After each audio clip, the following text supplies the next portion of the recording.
Podcast. I'm your host, Jonathan Mast, and I am really excited to have a special guest with me today, John Louis Hardy. And we're going to be chatting about what he does, who he serves, and kind of how he got into this. He's got a great story, and I'm excited to share that with you guys today. So, John, if you would, tell me just a little bit about yourself and who you serve and how you make their lives better. For a long time, what I've really helped with is a lot of people who have challenges in their businesses when it comes to operational tasks or sales management. Essentially, what it is it's like a total business fix. So Mm, I've helped people build businesses from the ground up, from zero to six figures in a very short period of time. And I think my fastest was a door-to-door company. We did $2.69 million in 9 months doing door to wow. door. Yeah, so that's what I do. So I help people essentially structure and build businesses. I've been moving more from helping uh, in that space to more coaching consulting with overcoming mental challenges with money while helping hmm people build their businesses. So that's kind of my transition at the moment. But yeah, that's what I do, and I serve all types of entrepreneurs. So exciting. And I love the fact that you're helping get mindset right and working through and focused on sales and all that. Talk to us a little bit. How did you get into this line of work? Obviously, it's unique in a way in what you do. There's lots of coaches, but to have the track record of being able to do what you've done and generate that type of sales, and then also to understand that a lot of entrepreneurs, as you're pointing out, struggle in their minds with getting their arms around the whole money thing. How do you get started in that, and kind of what led you to where you are today? Yeah, that's a great question, Jonathan. A lot of it came from pain and struggles, and um, I'm not sure if it's real or what have you, but I envy the people who don't have to go through the pain and struggles to get to being the place of success that they need to. However, in my experience, what has happened is multiple failures to be where I'm at today, and Mm, multiple challenges where you have to overcome, learn more about yourself, learn more about your mindset, find out whether it's an interior blockage or an exterior blockage, something interior that'd be more like maybe a limiting belief or a trauma that's unhealed, where on the outside it's more along the lines of, is this a skill that I need to put in place? Do I just not have the proper knowledge to action this thing out in life mm. and in business? Yeah, so a lot of that came from that, and that's a very broad overview. But if I dove into it quite a bit, it was really like, having a business failure multiple times and then being able to succeed and be like, okay, so what did I do this time that succeeded? Great. And then moving from there and then continuously building off of that. Hmm. Well, I love the fact that you've had experience in that area. Just yesterday, I was talking to a peer of mine, and we were talking about personal branding and some of the coaches that are out there. And you see them leaning on the Lamborghini that they rented for 60 minutes for the Photoshop, or Right. standing in front of the Learjet that again they rented for 15 minutes just for the photo op to be able to have and things like that. And so to talk to someone like yourself that has had that like, real life, real world experience, I think is unique because there's so many coaches out there that have lots of ideas, but maybe don't have the experience behind it, don't have, like you said, that track record. And that, talk to us a little bit about the the best types of clients that you serve. Where do you bring the most value? Is there a particular type of entrepreneur or business, or is there a fit, or, Yeah. or is it more general? No, for sure. So, agency type companies are the ones that I tend to serve the best. I have an affinity to help people, and just to Mm, make sure the structures are simple and clear when it comes to agencies. Anything from a real estate agency all the way to a marketing agency in any way, shape, or form, but agency models, because it is there's a lot of direct sales and there's a lot of responsibility on the salespeople to get the engine going. And yes. and and so like I kind of think of it this way. There's two pieces to it. There's an engine that you've got to build that has proper systems, tools. It has certain goals. It has to be moving properly. And then there's momentum. So how do we get the gas in there and just make sure that the momentum is going with that engine? And that's more like the culture, the mindset, the daily meetings, how you show up, the energy, and so on and so forth. And so those two things make a big deal. Yeah. So Mm. those are, yeah, those would be like my ideal clients. I love it. I love it. So, walk us through, if you would. I know a lot of entrepreneurs are out there that are struggling, that need the type of help that you're providing. Talk to Mhm. us about what does an engagement look like? They reach out, they talk to you, and they're like, "All right, Jean Louis, we need some direction. We need somebody to get in and help us." What does that look like to maybe someone who's never been through that process before? What could they expect as part of that process? Yeah, you know what? Here's the thing, especially when it comes to, for actually, you know what? That's a great question, and I think I'm going to answer it in two ways. First, Sure, that'd be great. yeah, the first thing is that there has to be a place where like help, even though you may desire help, that is proper help, right? And what I mean Yes. by that is that it has to match, like the offer has to match the problem. Mm, So the first thing I want to do is have a discovery call with anybody and really just dive into the business and some of the challenges that they're facing to make sure that we're going to get optimal results from my point of view first. gotcha. Okay. And then second, most likely we just make sure we have a second call, and make sure that everybody is in order when it comes to what is, what's in front of us when it comes to the plan of what we would action out, and for the period of time that we would action out, and of course the fee and what we should expect as a return on Sure. investment, essentially. Yeah. All right, excellent, excellent. Again, it's just so many opportunities as I think through that and that. Talk to us, and I don't know how many details you can share, but you began by Sure. sharing about a company that you really just blew up, candidly, in a positive way. Their Yes. revenue over a very short period of time. Can you talk to us in some general terms about what types of things did you help them with, and how might Sure. that, yeah, how might that get the some perspective for our audience, which is a lot of agencies, a lot of entrepreneurs. Uh, how does that all fit in? Yeah. So first things first is, having good people around you. So we had five people in the whole entire team, and I would say three of them are extremely high performers. The other two were there following the leader, but they were good followers. But the other three, um, were extremely high performers, and we pushed each other to the limits, and we really tried to find out what our limits were in production and how we could be Mm, productive and how we could. In fact, we had one guy. He actually still is very detailed in health, and so like he would talk to us about health, and like, I had done a lot of door to door previously, and that was really like something that I was very passionate about, and I'm still quite passionate about sales. And so, that was something that I would help with if there was any type of feedback. And so really the type of people that you have in your company is going to make the difference. And I find that there's only three reasons why a company fails. It's because they don't have the right systems and processes, they don't understand their ideal client, or they don't have the right culture. And in this case, we had such an amazing culture that it made everything work spectacularly.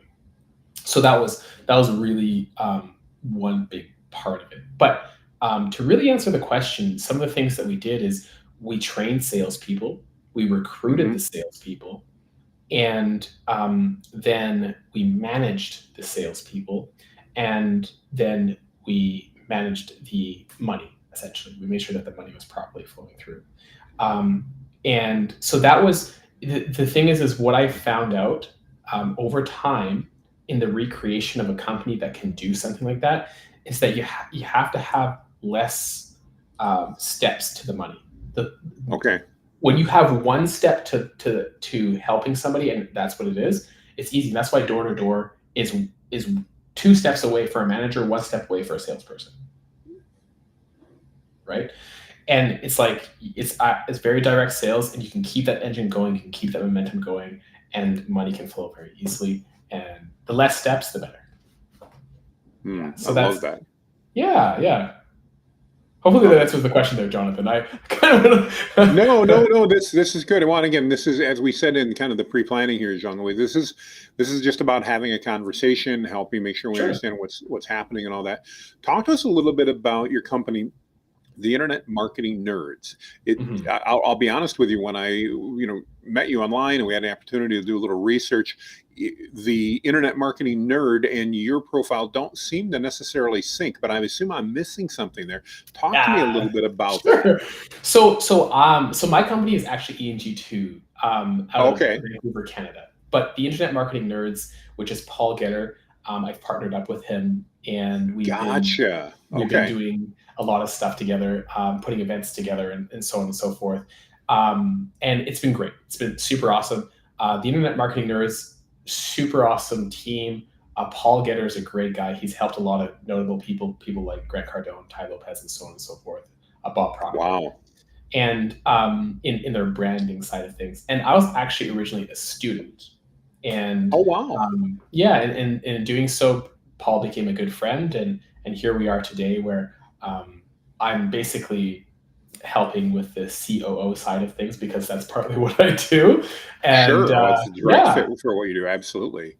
yeah, so yeah, Okay, well, that explains it. As I was looking at that, I was like, okay, not quite getting this, but that was my mistake then, so no big deal there whatsoever. no worries. So, um, in the world of coaches, obviously, Mhm. as a business person, we see and get pitched pretty regularly on, this coach or this consultants who we need to talk to and all that. What sets yourself apart from those others out there? And I don't want to necessarily say posers, although we certainly know that some are. That's just a given. But what's your unique value proposition that you bring to your clients as you work with them? Probably things that I could say. One of quite a few is one of them is definitely being able to understand the person's business. In fact, if I don't understand your business, I won't take you on. And so there's a good chance that if I take you on, I've already built what you have. Okay. I've already built it in times past. So there's an experience factor that comes in play. However, I think the greatest piece that I would say is that when we come to like uh, down to the crux of it, it's just getting Mhm. results at the end of the day, right? Like what makes the difference between me and everybody else is like I have results and we get results, as simple as it is.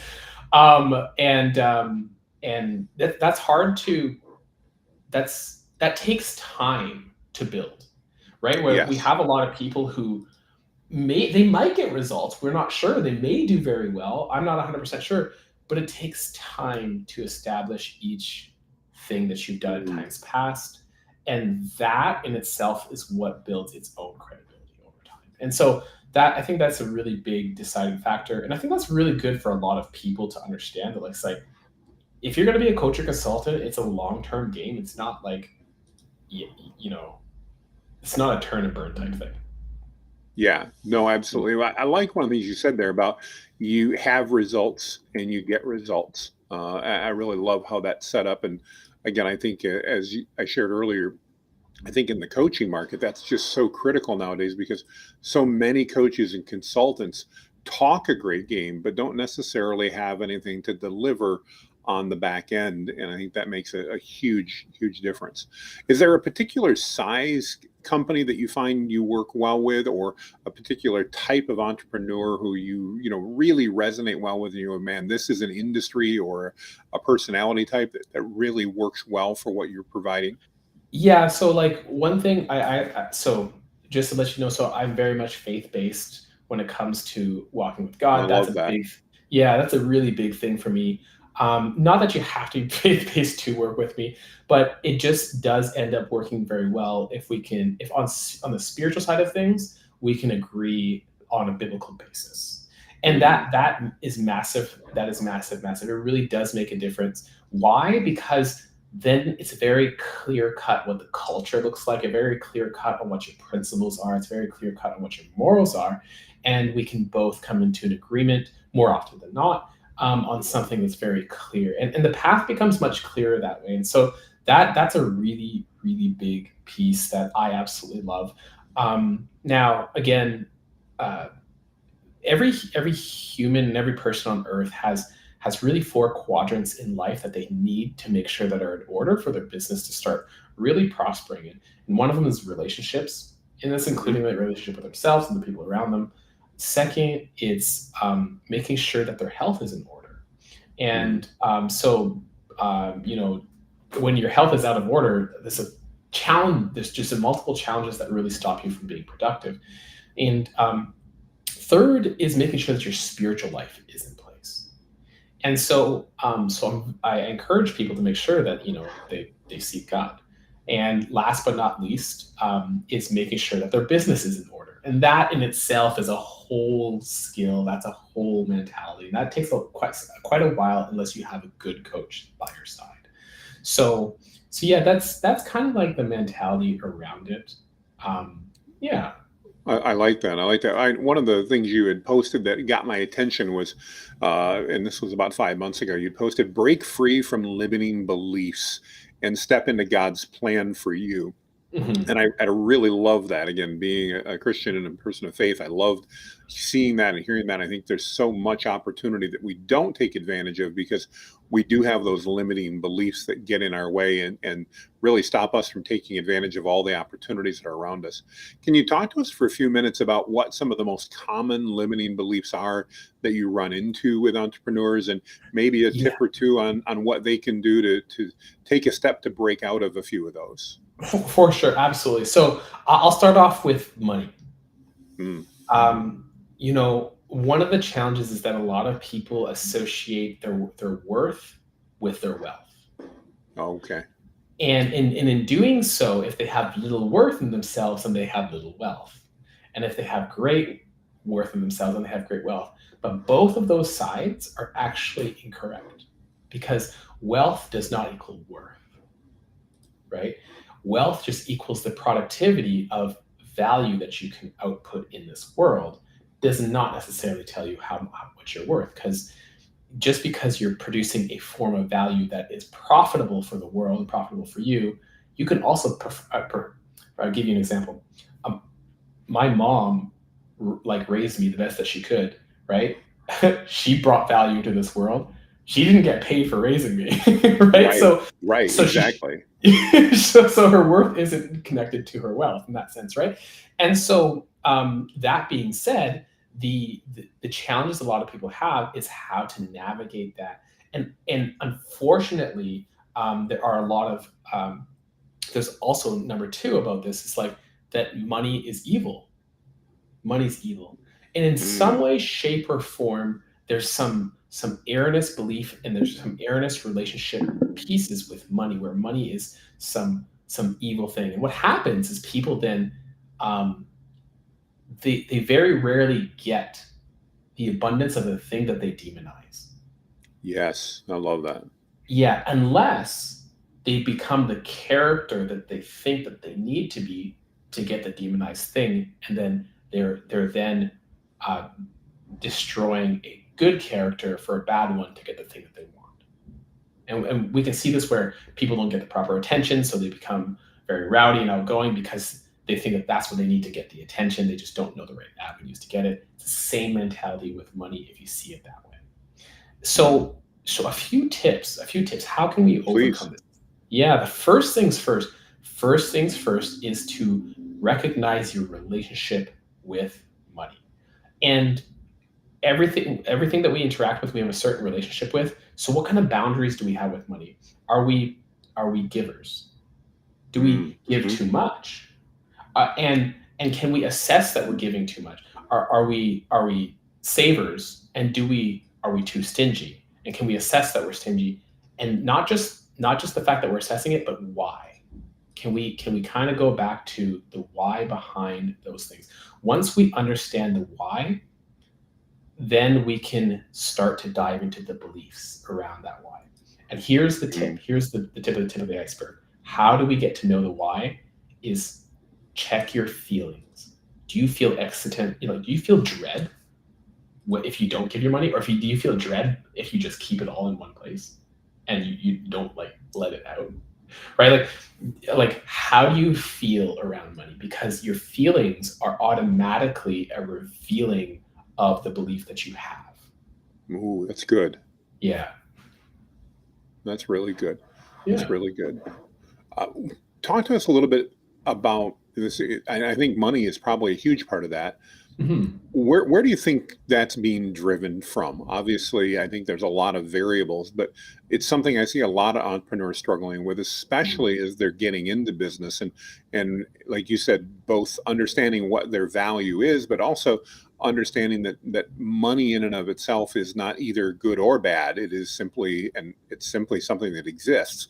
Right. The love of money, the envy of money obviously can be bad, but not money in and of itself. Where do you think those beliefs are coming from, and why do you think it's so, I don't want to say universal because it doesn't apply to everybody, but it applies Right. to a lot of us? Why do you think it's so prevalent? Yeah, I think so. So it really does seem like there's been a message that has been preached essentially for a very long time that um, if you become too rich, you're greedy. Hmm. And there's that's one part. So there's kind of like this one societal part where you kind of want to be okay, and then there's this other side where it's like you're envying the person, you're taking a look at the person who has made it, and but you're kind of like, and it's not a good, it's like not a good jealousy at all in any way, shape, or form, because you're like, how did they make it? They must have done something wrong, right? And this is kind of like tying back into the whole mindset. But what I have found across, not across the board, but majoritarily, it's actually the parents. Parents have, Interesting. yeah, parents, it's damaging not to talk to your children about money. And when your children are asking you, hey dad, like how much do you make? Or hey mom, how much do you make? And you're like, you shouldn't ask that question. You're actually shutting them down from being able to understand the proper connection and relationship with money.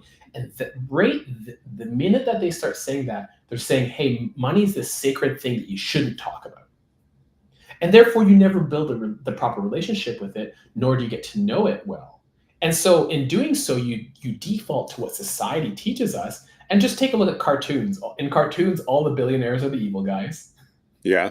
Yeah. right? Like if you take a look at like the news, they're always covering the evil rich people. Yeah. I say evil corporation, evil wealthy people. Yeah. The Yeah. politicians do it, you know.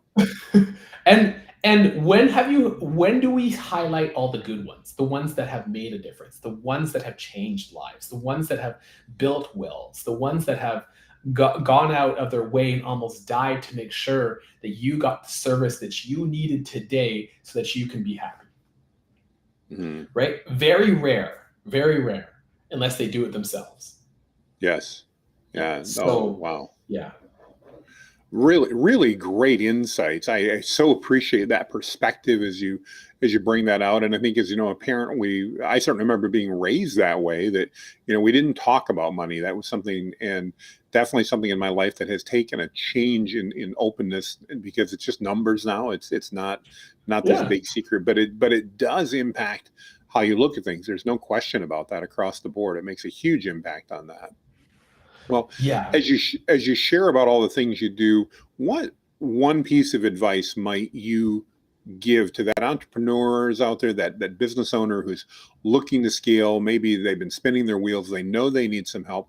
What piece of advice would you give to them as a next step that they can take in their journey to move closer to that success that you can help them with? Yeah, for sure. One of the things I find is that if you're in that space, there's a lack of clear direction, and often there's a lack of clear like plans to execute, and, Mm, and in the similar way of saying that, there's maybe multiple choices and you're stuck,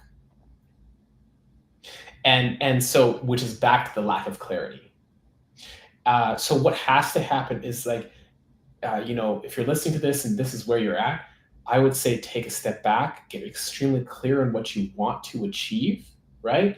And if you're, a man or woman of faith, pray, fast if need be, seek God, and He will get. I guarantee you, He will put it into you, or He will open up your eyes. And don't take it lightly. Cut everything else out. And mm. so what it comes down to is you got to cut everything else out except that one avenue. And that's hard. It's not easy. Like, by the way, Jonathan, it's not easy. I'm not saying it's easy. It's simple, but it's not easy.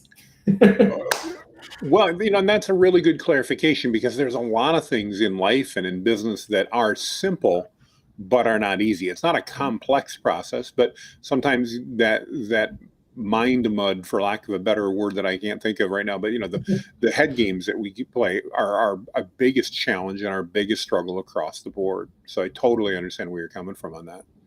Well, Jean-Louis, one thing I didn't prep you for at all, and I Hmm. try not to, is the name of our podcast is the 91 Day Success Podcast. And I love asking consultants and coaches and successful business people just like you for your opinion on the following. Imagine you were advising someone who was starting from scratch. I take that back. They were starting a new business, not necessarily from Hmm. scratch. They only have $1,000 to invest in the business. And they have a goal in 91 days or 3 months. They want to be generating $10,000 a month in revenue. Okay. You have the option to give them any advice possible, but they can't spend more than the $1,000 unless they earn it. So if they want to spend more, they got to earn it in that 90 days. What advice might you give to that entrepreneur that had that objective? Any thoughts? And again, I know I didn't prep you, so I apologize. No, But that's I great. love to get Great question. a fresh answer, and I'd love to know what thoughts you might have on that. Yeah. So first things first. The first thing I would do is open up an Instagram account. And be it a personal Instagram account. Make sure that I have personal pictures, but also maybe let's just say I'm doing a service, or they're doing a service in this case.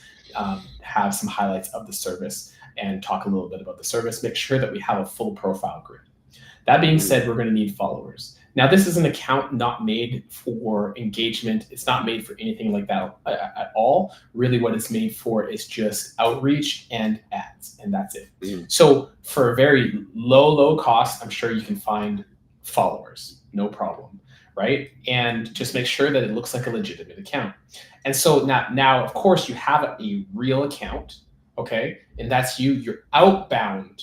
You go outbound and you start talking to people, and you're going to do 25 outbound messages every hour, okay, and every hour we're looking at roughly anywhere from 20 to 25 outbound messages.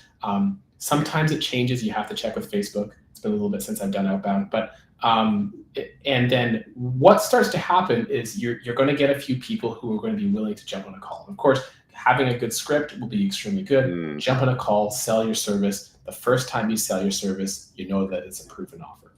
Now it's time to spend some money.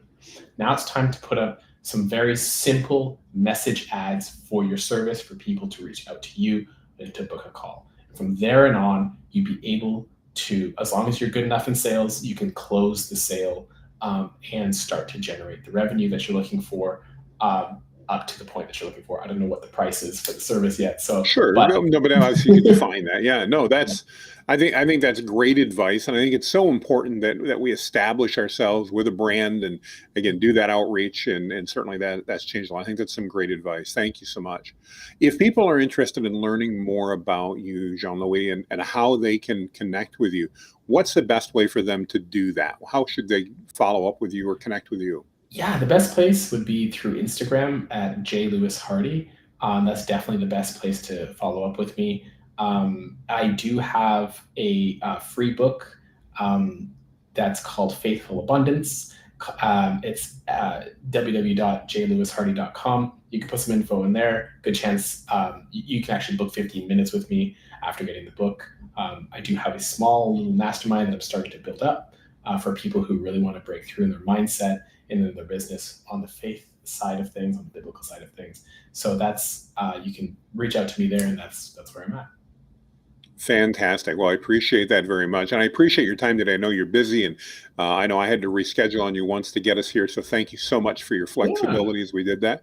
Also, want to thank you if you're in the audience, whether you're watching us live or on the replay. We really thank you for your time. We appreciate you connecting with us here, and we'd love your feedback. If you like the podcast, please give us a thumbs up and a good star review. If you'd like us to interview somebody, please follow up with us. Let us know who that might be.